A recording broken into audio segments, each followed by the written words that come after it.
தொடர்கின்றன. சமூக ஆர்வலர் அண்ணா ஹசாரேவின் போராட்டத்திற்கு ஆதரவு தெரிவித்து நாடு முழுவதும் பல்வேறு போராட்டங்கள் நடைபெற்று வருகிறது.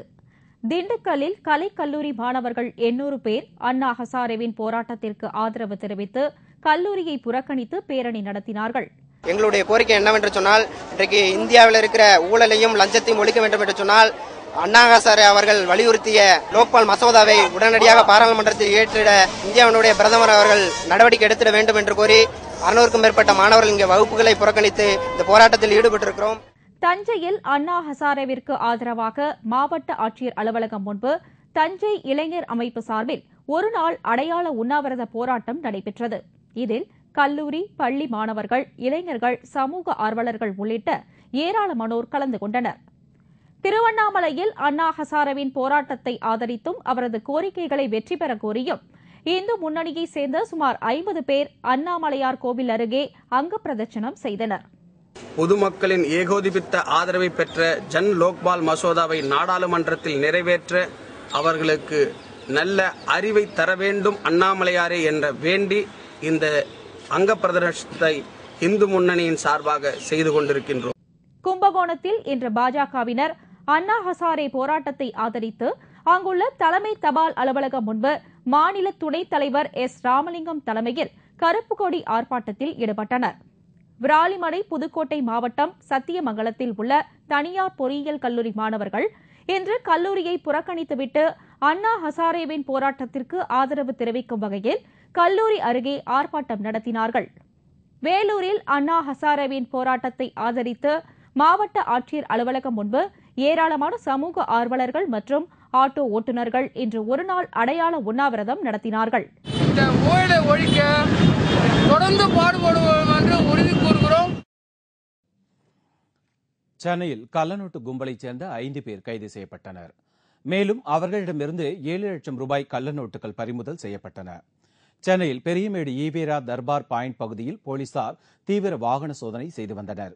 அப்போது ஒரு மோட்டார் சைக்கிளில் வந்த 2 வாலிபர்கள் திடீரென வாகனத்தை வந்த வழியிலேயே திரும்பிச் சென்று தப்பிக்க முயன்றனர். அவர்களை போலீசார் துரத்தி பிடித்து விசாரித்த போது அவர்களிடம் 2 லட்சம் மதிப்புள்ள 500 ரூபாய் கள்ள நோட்டுகள் இருந்தது கண்டுபிடிக்கப்பட்டது.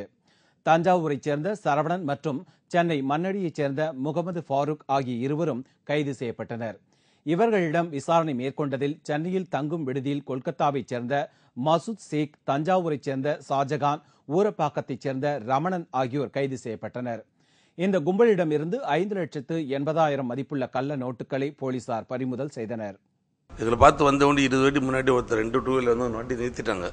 வண்டி நிறுத்தி அப்படியே திரும்பி அந்த பக்கமாக போனோம், ஆப்போசிட் சைடில். அப்போ என்ன டவுட் போட்டு சந்தேகப்பட்டு போலீஸ் பார்த்து திரும்பி போகிறாங்க, நம்ம தாண்டி போகணும்னு சொல்லி வேமா ஓடி போய் பிடிச்சி மடக்கி சர்ச் பண்ணி பார்த்தா ஒரு 1 லட்ச ரூபா பணம் இந்த 500 ரூபா கட்டு 2 இருந்தது. அது நல்லா பார்த்தா தெரிஞ்சு அது ஃபேக் மணி, கள்ளப்பணம். தேமுதிக நிறுவன தலைவரும் சட்டமன்ற எதிர்க்கட்சித் தலைவருமான கேப்டன் விஜயகாந்த் பிறந்தநாளை முன்னிட்டு மாநிலம் முழுவதும் தேமுதிக சார்பில் பல்வேறு நலத்திட்ட உதவிகள் வழங்கப்பட்டு வருகின்றன. கேப்டன் பிறந்தநாளை முன்னிட்டு விருகம்பாக்கத்தில் 1000 பேருக்கு அன்னதானம் மற்றும் நலத்திட்ட உதவிகள் வழங்கும் நிகழ்ச்சி நடைபெற்றது. நிகழ்ச்சியில் மாநில இளைஞரணி செயலாளர் LK சுதீஷ், தலைமை நிலைய செயலாளர் பார்த்தசாரதி, மாவட்ட செயலாளர் VN ராஜன் ஆகியோர் கலந்து கொண்டனர். சிறப்பு விருந்தினராக கலந்து கொண்ட மாநில இளைஞரணி செயலாளர் LK சுதீஷ் பயனாளிகளுக்கு நலத்திட்ட உதவிகள் வழங்கினார்.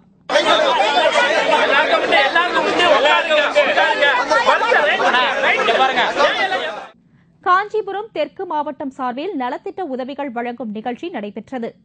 நிகழ்ச்சியில் தேமுதிக மாநில கொள்கை பரப்பு செயலாளரும் ஈரோடு கிழக்கு சட்டமன்ற உறுப்பினருமான VC சந்திரகுமார், மாவட்ட செயலாளர் ரமேஷ் பிரபாகரன் ஆகியோர் கலந்து கொண்டு நலத்திட்ட உதவிகளை வழங்கினர். திருவண்ணாமலை தெற்கு மாவட்டம் சார்பில் திருவண்ணாமலை அண்ணாமலையார் கோவிலில் கேப்டன் பிறந்தநாளை முன்னிட்டு மாவட்ட செயலாளர் தமிழெண்ணெய் பாபு தலைமையில் மாவட்ட கழக நிர்வாகிகள் தங்கத்தேர் இழுத்தனர். பின்னர் நடைபெற்ற நிகழ்ச்சியில் ஆதரவற்ற முதியோர்கள் 50 பேருக்கு வேட்டி, சேலை, பள்ளி மாணவர்களுக்கு நோட்டு புத்தகங்கள் மற்றும் அன்னதானம் ஆகியவை வழங்கப்பட்டன.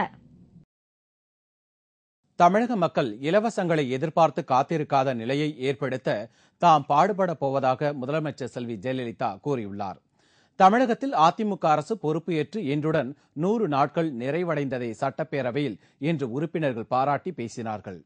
100 நாட்கள் நிறைவடைந்ததை முன்னிட்டு இன்று சட்டப்பேரவை முழுவதும் மலர்களால் அலங்கரிக்கப்பட்டு இருந்தது. முதலமைச்சர் செல்வி ஜெயலலிதாவை பாமக, காங்கிரஸ் உள்ளிட்ட கட்சிகளின் உறுப்பினர்களும் பாராட்டி பேசினார்கள். பேரவையில் பேசிய தேமுதிக அவைத் தலைவர் பண்ருட்டி ராமச்சந்திரன், சட்டப்பேரவையில் இன்று பொன்னான நாள் என்றும் முதலமைச்சர் செல்வி ஜெயலலிதா நீண்ட ஆயுள் பெற்று நீடூழி வாழ வேண்டும் என்றும் வாழ்த்தினார். இந்நன்னாளில் நிறைந்த புகழும் நீண்ட ஆயுளும் பெற்று வாழ மாண்புமிகு முதலமைச்சர் அவர்களை உளமாற பாராட்டுகிறேன். கோடி வாழ்ந்தால் கோடி நன்மை என்ற இலக்கணத்திற்கு ஏற்ப செல்வி ஜெயலலிதா செயல்பட்டு வருவதாகவும், ஆனால் திமுகவினரோ கூடா நட்பு கேடாய் முடியும் என்ற பழமொழிக்கு ஏற்ப இன்று சட்டப்பேரவையில் ஒரு குழு அளவிற்கு சுருங்கி போய்விட்டதாகவும் கூறினார். மக்கள் நலன் திட்டங்களை பலவற்றை அதிமுக அரசு செயல்படுத்த நினைத்தாலும் அதற்கு தேவையான நிதி உதவியை மத்திய அரசு இன்னும் தரவில்லை என்றும், ஆனால் இந்த நிலை மாறும், அதற்கு தேமுதிக உறுதுணையாக இருக்கும் என்றும் பண்ருட்டி ராமச்சந்திரன் குறிப்பிட்டார். இதன் பின்னர் பேசிய முதலமைச்சர் செல்வி ஜெயலலிதா, தமிழக மக்கள் இலவசங்களை எதிர்பார்த்து கையேந்தாமல் வாழ வேண்டும் என்பதே தமது லட்சியம் என்றும், அந்த லட்சியத்தை அடையாமல் தாம் ஓயப்போவதில்லை என்றும் குறிப்பிட்டார். புதுவை மாநிலத்தின் 50வது பட்ஜெட்டை முதல்வர் ரங்கசாமி இன்று தாக்கல் செய்தார். புதுவை மாநிலத்தில் கடந்த 18ஆம் தேதி பட்ஜெட் கூட்டத்தொடர் ஆளுநர் உரையுடன் தொடங்கியது. இந்நிலையில் புதுவை மாநிலத்தின் 50வது பட்ஜெட்டை முதல்வர் ரங்கசாமி இன்று தாக்கல் செய்தார். முதல்வர் ரங்கசாமி அரசு செயல்படாத அரசாக உள்ளது என்று எதிர்ப்பு தெரிவித்து அதிமுக உறுப்பினர்கள் கோஷம் எழுப்பினர். சபாநாயகர் இருக்கையை முற்றுகையிட்டு அவர்கள் தேர்தல் வாக்குறுதி தாள்களை கிழித்தெறிந்தனர். பின்னர் பட்ஜெட் உரையை புறக்கணித்து அதிமுக உறுப்பினர்கள் வெளிநடப்பு செய்தனர். 1600 கோடி ரூபாய் மோசடியில் ஈடுபட்ட திருப்பூர் பாசி நிதி நிறுவன உரிமையாளர்கள் கோவை சிபிஐ நீதிமன்றத்தில் இன்று ஆஜர்படுத்தப்பட்டனர். பணத்தை இரட்டிப்பு செய்து தருவதாக கூறி திருப்பூரைச் சேர்ந்த பாசி நிதி நிறுவனம் 1600 கோடி ரூபாய் வரை மோசடி செய்ததாக பொதுமக்களிடம் இருந்து புகார் எழுந்தது. இதையடுத்து இந்த நிறுவன அதிபர்கள் மோகன்ராஜ், கமலவள்ளி, கதிரவன் ஆகியோரை சிபிஐ போலீசார் அசாம் மாநிலத்தில் கவுகாத்தியில் கைது செய்து விசாரணைக்காக கோவைக்கு அழைத்து வந்தனர். இவர்களிடம் கடந்த 10 நாட்களாக தீவிர விசாரணை நடத்தப்பட்டு முக்கிய ஆவணங்கள் கைப்பற்றப்பட்டன. இவர்களில் கதிரவன் கோவை மத்திய சிறையில் அடைக்கப்பட்டுள்ளார். மோகன்ராஜ், கமலவள்ளி ஆகிய இருவரையும் போலீசார் இன்று கோவை சிபிஐ நீதிமன்றத்தில் ஆஜர்படுத்தினார்கள்.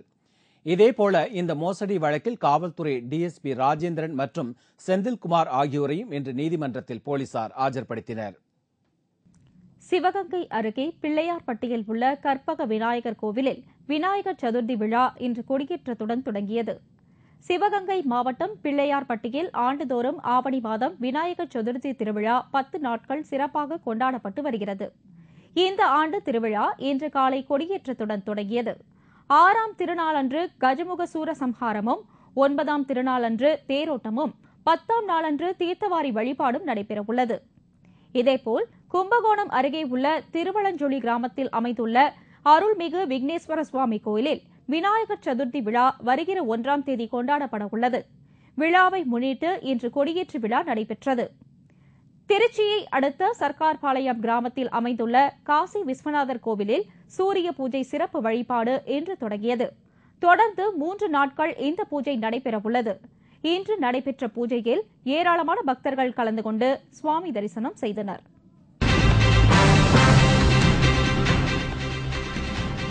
வடகொரியாவில் தொடங்கும் சர்வதேச கராத்தே போட்டிகள், வீரர்களுக்கு உற்சாக வரவேற்பு.